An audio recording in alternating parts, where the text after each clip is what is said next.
Trump family to take the stand at $250 million civil fraud trial. Donald Trump with Eric Trump, left, Ivanka Trump and Donald Trump Jr., after a news conference at Trump Tower in 2017. Jabin Botsford, The Washington Post via Getty Images. Donald Trump's sons are taking center stage at the $250 million civil fraud trial against the Trump family and their company in New York this week, with Donald Trump Jr. taking the stand Wednesday. The oldest son of the former president is expected to be grilled by lawyers from State Attorney General Letitia James's office about his involvement in and knowledge of financial statements the Attorney General alleges were grossly inflated.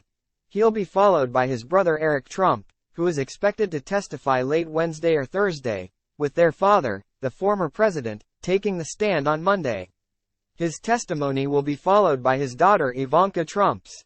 Time equals 400 Ms. greater than James's office claims Trump's children were aware of and knowingly participated in a long-running scheme to falsely inflate the company's assets in order to land loans and insurance policies on more favorable terms than they were entitled to. The three and their father have denied any wrongdoing, and an appeals court ordered Ivanka Trump to be dropped as a defendant in the case, finding the claims against her were too old. The children were executive vice presidents at the Trump Organization, the real estate company owned by their father, but Ivanka Trump left the company to join her father in the White House, Donald Jr., Eric. And then Chief Financial Officer Alan Weisselberg formally took charge of the company after Donald Trump was elected president. Weisselberg was removed from his post as a top trustee in 2021 after he was indicted on tax fraud charges. He later pleaded guilty and testified against the company at a related criminal trial.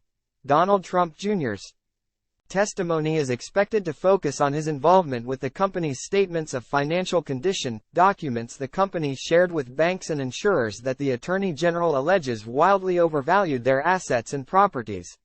When his father was in office, Trump Jr. and Weisselberg were the ones responsible for signing off on the company's statements, representing them as accurate and having been compiled in accordance with accepted accounting practices. James's office alleges neither of those representations are true. The Attorney General is also expected to question Trump Jr. about his role in the valuations of certain Trump properties, including an apartment building on Park Avenue in Manhattan that was valued at $292 million, which the Attorney General said in court filings is roughly 6 times the appraised value of the property. The filing also noted that one of the apartments in the building was valued at $25 million, even though Ivanka Trump, who'd been renting it, had an option to buy it for $8.5 million. Next on the Attorney General's list after Trump Jr. is Eric Trump, whom they described in their lawsuit as being responsible for all aspects of management and operation of the Trump Organization, including new project acquisition, development and construction. Eric Trump actively spearheaded the growth of Trump Golf, including the addition of golf properties since 2006. The AG's office is expected to focus much of its questioning of Eric Trump on a more than 200-acre property called Seven Springs in Westchester County, New York. The property was appraised at $30 million in 2006, and 5 years later was listed on Trump's financial statements as being worth over $260 million, according to the AG's suit. The judge presiding over the case, Arthur Engeron, has already found the Trump Organization liable for fraudulently inflating the value of Seven Springs.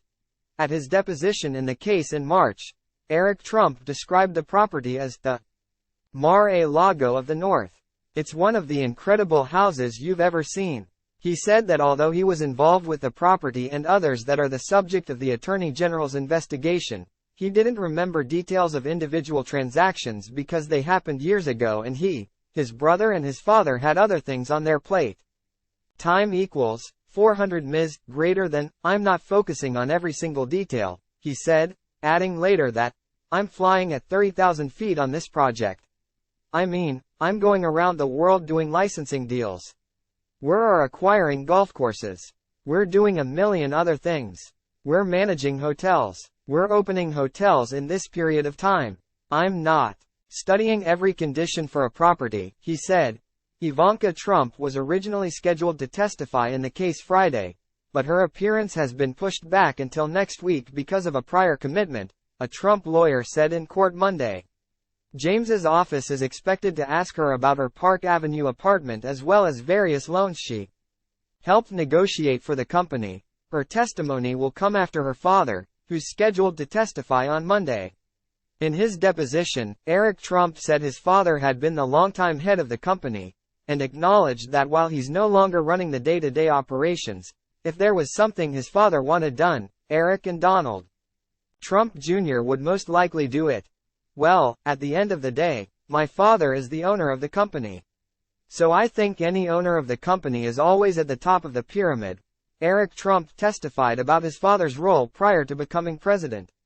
Asked if his father was now at the top of the pyramid again, he said, "You know, in a certain way, maybe. Would I follow if he said, 'You know, Eric, I think it would be very smart if we acquired this golf course?' Yes, I would take his directive," Eric Trump said. In addition to seeking $250 million in damages, the suit seeks to bar Trump and his sons from serving as officers or directors of any New York corporation.